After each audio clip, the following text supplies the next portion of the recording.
వెంటనే సహోదరులు రాత్రివేళ పౌలును శీలను బెరయకు పంపించిరి.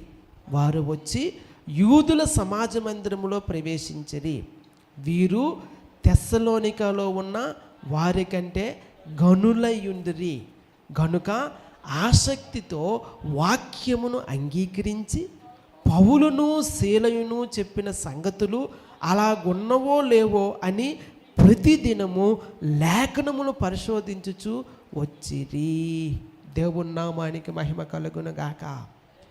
ప్రియులారా, బెరయలో ఉన్న సంఘము వాక్యాన్ని ధ్యానిస్తూ ఉన్నారు కనుక, వాక్యాన్ని పరిశోధిస్తూ ఉన్నారు కనుక ఘనమైన సంఘముగా చెప్పబడింది.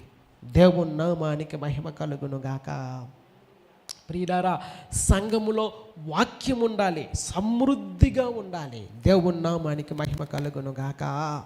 వాక్య